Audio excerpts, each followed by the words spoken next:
I hold out my hand. 990 nods at me, and he takes something out of his coat. It looks like a blade of some kind. It's got a sharp edge at least. Before I have time to ask what is going on, he brought the blade down through my wrist, lightning fast. Hello everybody, I'm TheRubber. Today we bring you SCP Foundation Keter Class Object SCP-990. SCP-990, also known as the Dream Man, is a humanoid figure who took shape in a normal human male, dressed in a Cold War-era business suit with a hat. He always appears in the dreams of Foundation personnel. Thus far, no Foundation personnel have encountered 990 in the real world. Presently, there have been no reports of 990 appearing to non-Foundation personnel. SCP-990's existence came to light when several agents discussed having dreams involving a similar individual. Numerous other agents reported dream sightings of an individual matching the description of 990. The first time that SCP Foundation acknowledged 990 as a Keter-leveled threat was after an event later known as Event 990-07. The following was what happened during Event 990-07. An agent failed to report for duty at his assigned time. He was instead found in his quarters, asleep. The agent had been asleep for roughly 18 hours, and all subsequent attempts to wake him were unsuccessful. After a period of time, he was transported to the medical bay. After over 40 hours of sleep, the agent finally awakened in a highly agitated state. He was reportedly ran through the facility, yelling loudly about the end of the world. Even after being heavily sedated, all of his bodily functions remained in a dangerously accelerated state, increased heart rate, high blood pressure, etc. The agent described a man matching the regular appearance of 990. According to a doctor's report, the agent described with great details a series of events that would lead to several tactical nuclear missiles being launched into mid-Europe and Eastern Asia. If this crisis happened, it would ultimately exterminate nearly 98% of the human race and destroyed the human society indefinitely. The agent claimed that the information had been outlined to him by SCP-990 while he was trapped within his dream. A mobile task force was dispatched to eliminate the initial threat that would begin the chain of events. It was successful, and the crisis was averted. However, the agent did not survive his ordeal and died of shock-like symptoms. Since Event 990-07, 990 has appeared to many Foundation personnel and made similar threats. As of yet, no situation on the scale of Event 990-07's has occurred. However, 990 has successfully predicted the deaths of 3 SCP doctors, as well as the destruction of Watch Station Epsilon 38. Any threat made by 990 should be reported to Foundation authorities, regardless of its severity. Foundation personnel are considered free to converse with 990 if he should appear to them, and are encouraged to try to obtain information from the subject regarding himself. Additionally, anyone who can determine whether or not SCP-990 has a corresponding body somewhere in the world will be well rewarded. In spite of being seemingly harmless for most of the time, 990 poses a potential serious risk to the Foundation of releasing information to others via dreams, and so risking to break the Foundation's anonymity. Therefore, 990 is primarily classified as Keter. Due to SCP-990's nature, of which he was currently never seen in real life, no special containment procedure is brought out thus far. Any and all ideas for the containment of 990 are welcome, regardless of who suggests them. The following is an interview conducted between a SCP doctor and SCP-990. Although the interview was not recorded until the doctor awoke, but his memory has historically been highly accurate and reliable. In the interview, 990 called himself Tony when introduced, but then changed his mind and called himself Richard. And when asked about the unfortunate events he predicted involving the Foundation, he replied, "I'm not the bad guy here. It is SCP." The doctor replied in doubt, "There is no SCP with that designation, and there won't be for some time." "Well, of course not. She hasn't even been born yet, much less classified by your Foundation. 990 answered with a mysterious look on his face. The below report is written by a SCP doctor. He called it the Standard Dream Report. He filed the following report and forwarded it to the director of Site-17. The report was subsequently transmitted to Overwatch Command. SCP-990 is dressed in the same suit, looking the same as ever. I recognize him immediately. He's the clearest element in any dream he visits. His face changes a lot from dream to dream, but this time it is changing from one moment to the next. I attribute it to the high stress of the past couple of days. He tells me he's going to show me some things. I feel apprehension, and I wonder what burnout ruin he is going to show me, because that has to be what this is about, right? Our time has come, and this is going to be what awaits us. I try to wake up, but I can't do it, and it feels like I'm sitting at the bottom of a pool, and I can't make myself to go to the surface. I don't think I've felt panic like that in a dream before. 990 shakes his head. I can't tell if it's him keeping me here or if it's the dream itself. We have never been able to figure out what kind of control he has. He says, I am going to guide you, but I need something of you first. And he points at my left hand. It's a dream, right? Even with all of the things we've encountered in this field, I've never seen anyone harmed in that way. I hold out my hand. 990 nods at me, and he takes something out of his coat. It looks like a blade of some kind. It's got a sharp edge at least. Not a knife, more like something from a lawnmower or some piece of industrial machinery. Before I have time to ask what is going on, he's brought the blade down through my wrist, lightning fast. I look at my hand, terrified, and I'm sure that it's going to fall off, and blood is going to start spraying any second. But nothing happens. I stare in shock for a few seconds. The pain is real, but I'm afraid to move my arm because my hand is going to fall off if I do. 990 looks sympathetic, and he tells me that I can move my hand. Then he says, "We are out of reach of 001 now, and we can talk." I wiggle my fingers, and they work like they should, but my hand is numb. The feeling is disconcerting, yet the sensation of panic from earlier is gone. Things feel more like normal now, except for my hand. He looks at me. He's got my face now. I get the impression that I am someone else now. Feels like a woman, but I am not certain. Identity shifts a little as we talk. He tells me that he can give me 3 revelations before 001 finds him again. Suddenly, we're sitting outside, in the night air, under the stars. There are 9 moons in the sky, varying sizes and phases. I'm in a child's body, but he's still me. He finally speaks, holding up one finger. "You are not in your proper place," he says. I ask him what that means. Me, personally? The Foundation? Mankind? He ignores me. He raises a second finger. 05-2 is absolutely correct, and she is disastrously wrong. The reference to specific Foundation personnel is unnerving. I start to speak, but I can tell he is not going to listen. The third finger, the third revelation. He leans in close to me. "This is the trickiest one," he tells me. He asked me to commit this one to memory above all others, and so I have for this report. This is the last thing he said to me before I woke up. The primary mover behind what we know as SCP-001, above all other things, is love. That was when I awoke at my workstation. The factory is the place where goods were made.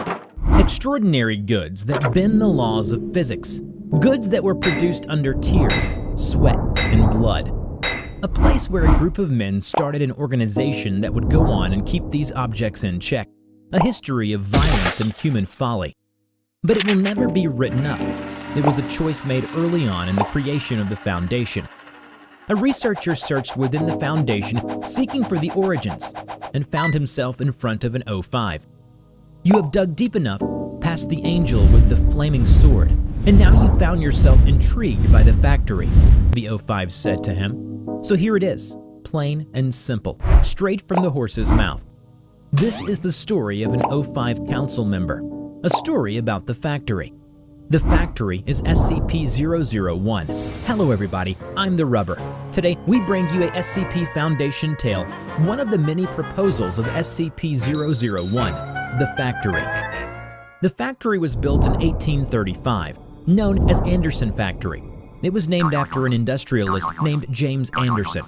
It was the largest factory yet designed and built in America, a good mile at its widest, 3 stories tall throughout, with a special 7-story tower by the front gate that Anderson lived in. It was designed to be the ultimate factory, capable of taking care of everything, including the housing of workers. People could be born, work, live, and die without ever leaving the confines of the factory. It was almost like a small city where people lived and breathed and worked. And worked they did, on everything from cattle raising and slaughtering to textiles, to everything else under the sun. What people didn't know was that James Anderson worshipped the Satan. What was known was that he was very particular in the building of his factory and in the placement of the machinery within it. Survivors claimed the floor was engraved with arcane symbols that were only visible when blood flowed across them. But then again, rumors are bound to surface in a place where people lived and mingled. Anderson made his money on the blood and sweat, and sometimes body parts of the lower class. He thought of them as less than human. Nobody knew about his predilections at the time, and so people flocked to the factory in search of work in times when job opportunities were scarce. Plus, a place to both work and live at the same time? Well, of course people wanted in. Never mind the harsh hours, working conditions, and the sadistic security force. They were forced to work 16 hours a day, only ever stopping on Sundays. Instead of having individual rooms, the workers share rooms with 8 other people, sleeping in shifts of 3. If any of the workers was injured in the course of duty, which most people were, they were expected to just keep working. Anyone too injured to work was dragged off by security and never to be seen again. For 40 years, the factory cranked out all types of things: meat, clothes, and weapons. Never mind that the beef might be mixed with human. That's the theory of where the injured workers went to. And the dye for the clothes, especially the red ones, human blood. The situation didn't change until somebody got out. The worker who got out managed to meet with the president. And in 1875, he enlisted the aid of a high-ranking military captain. He was given an assignment to investigate the factory and put a stop to it. He gathered his men and went in loaded for bear. The captain had seen the most abominable acts behind the theater of war, but nothing compared to the horrors he saw in the factory. People chained to the line, living ones next to the dead, and damn hard to tell which was which. Children working inside tight machine spaces. Sometimes another child would be ordered to get in there. To do what, you ask? To scour the flesh from their bones by the great wheels and cogs, of course. The men went in the factory without much issue, until Anderson's creations showed up. He had been taking the injured workers and experimented on them. Men with multiple arms sewn together, some of them combined with animals, horrible monstrosities out of the worst nightmare. After waves of not quite living creatures, many good men were lost that night. 150 men went in and only 93 survived. When they finally found Anderson in his office, unfazed by their presence, the men hung him from the tower window with his own entrails. As he died, he laughed. "It doesn't matter. You think this will be over when I'm dead? You can kill me all you like, but the factory, my factory, will go on and on and on and on." The men spent a week cleaning the factory, freeing the workers, putting down things they found in the lightless rooms within the basements. They tried to make sense of the things they found, sorted and stocked them in a house nearby. That marked the first encounter with anomalous objects, toy guns that shot real bullets. a yo-yo that would flay the skin of anyone it touched, hammers that only worked on human flesh, a breed of skeletal horse that ran faster than anything the men had ever seen, cloaks that seemed woven from the night itself, which allowed men to gain access to another dimension, tools both wondrous and horrible. Some thought these objects must be miracles sent from God, holy relics to be worshipped. Some, on the other hand, thought these are abominations and should be destroyed. Some wanted to keep making and selling these to the highest bidder, while some thought to just take it to the president and let him decide. The captain himself, however, thought to use the factory as a place to contain these things and find a way to make them work for his fellow men.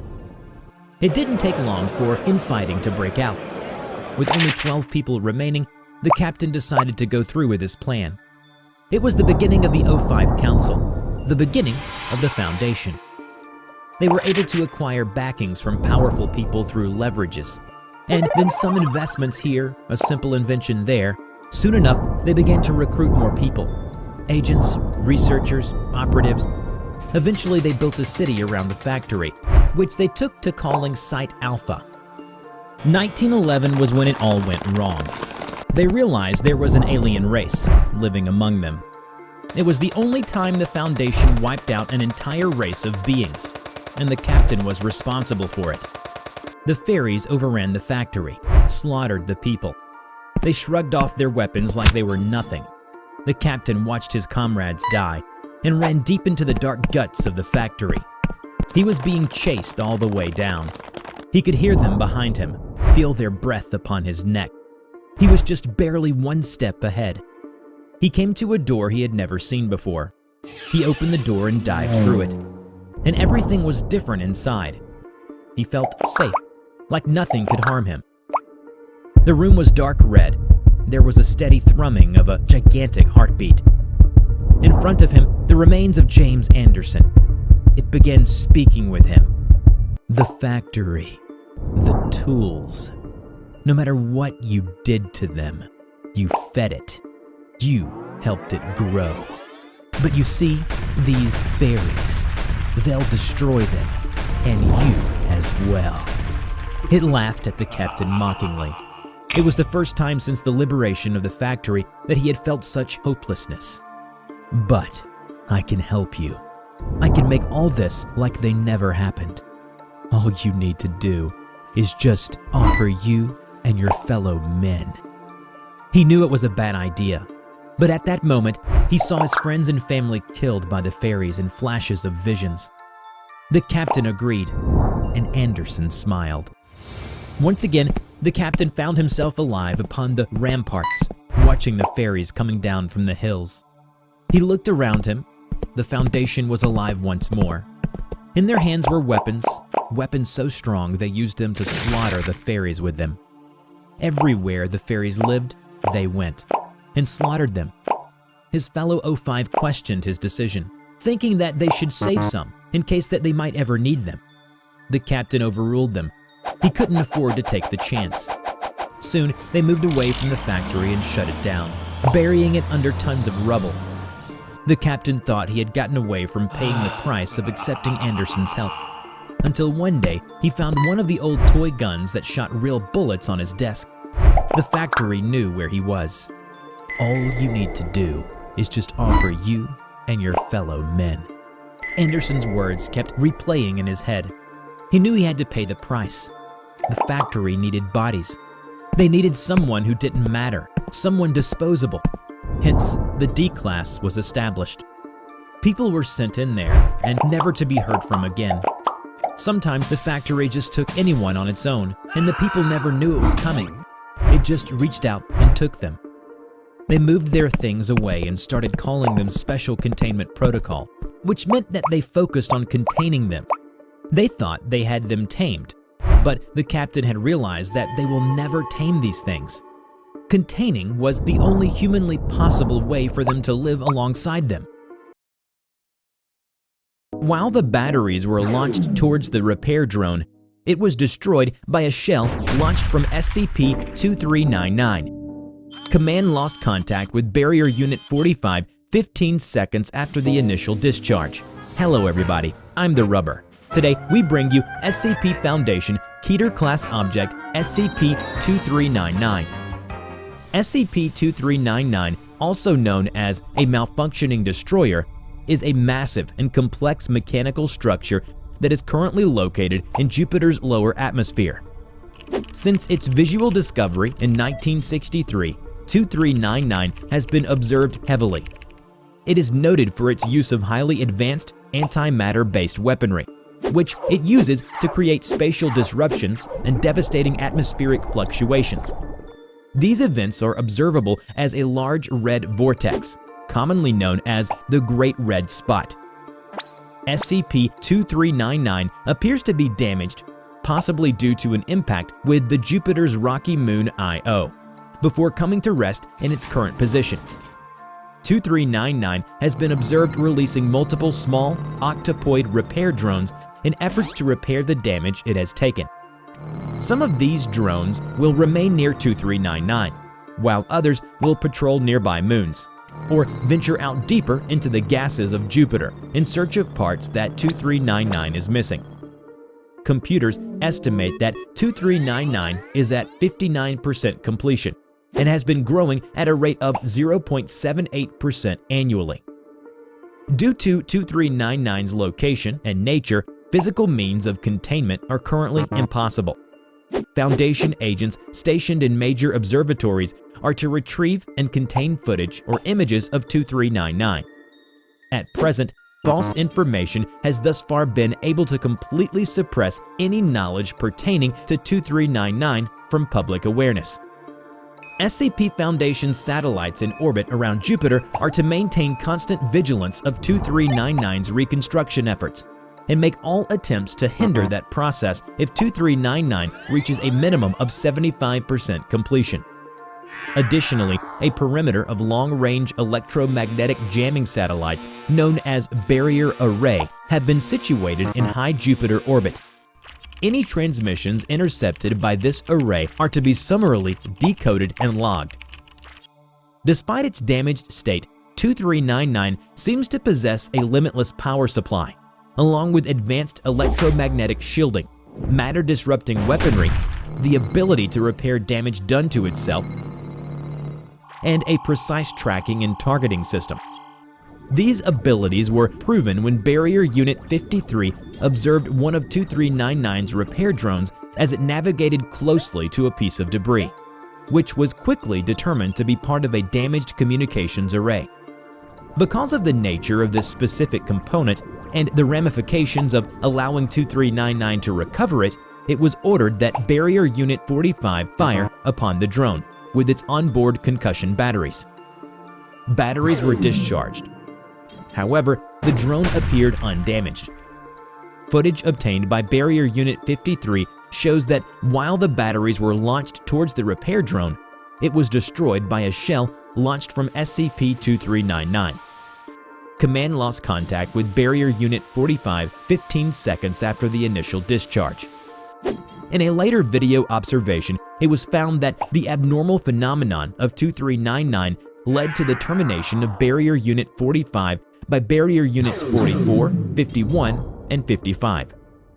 After this incident, under no circumstances were Barrier Units permitted to further engage either 2399 or drones released by 2399.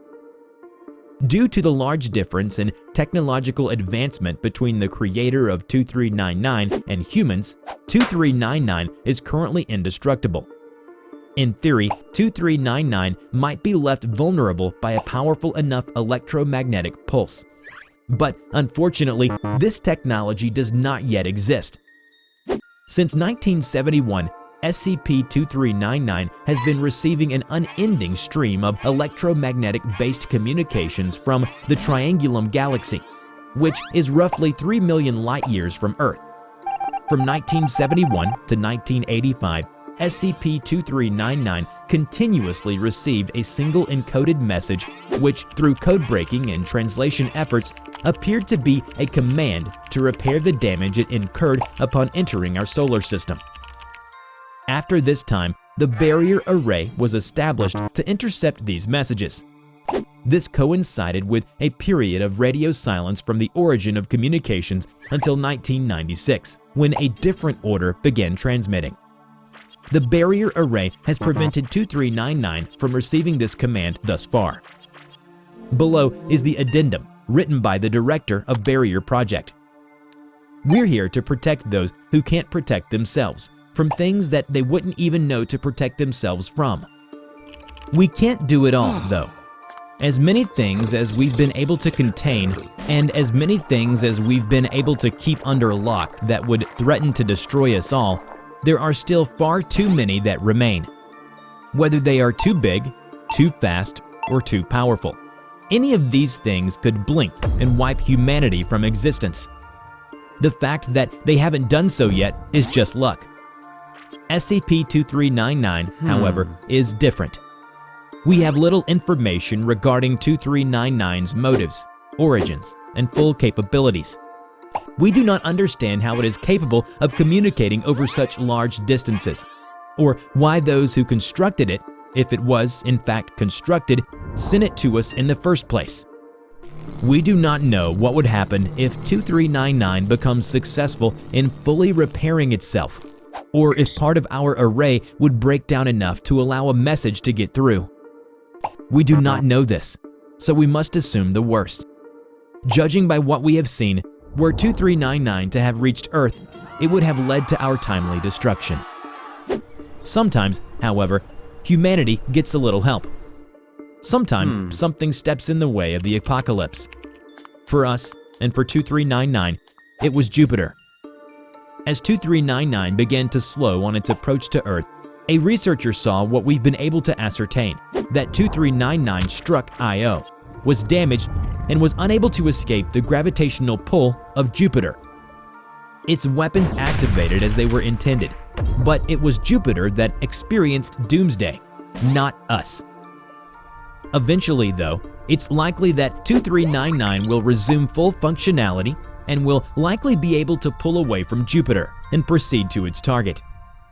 As of now, we can keep hurling bombs and EMPs at it all we want, but we have got no indication that any of it will so much as scratch the thing. In fact, much to the contrary, experience dictates it would do nothing at all. If this were to happen now, we would undoubtedly be destroyed. Jupiter has given us time. For now, 2399 will remain there, reassembling itself, while we devise some way to stop it.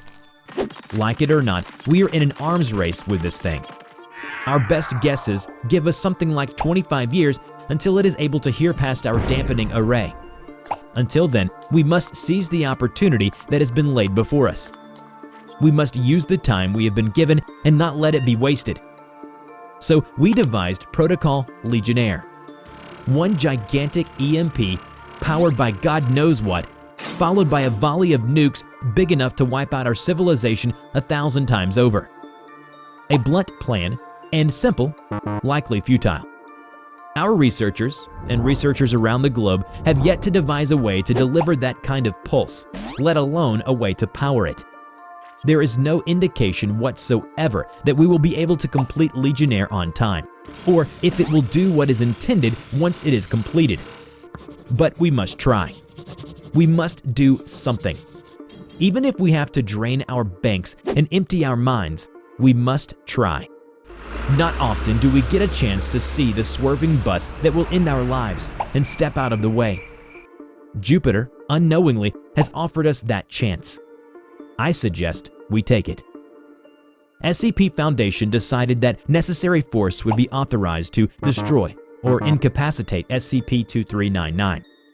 Using Foundation resources, as well as resources from 45 nations, a platform of numerous warheads bearing large amount of MT payloads and several warheads bearing EMP detonators was launched and placed in orbit around Europa.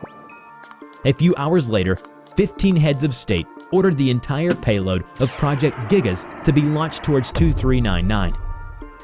Sadly, the operation failed, and 2399 has not been destroyed.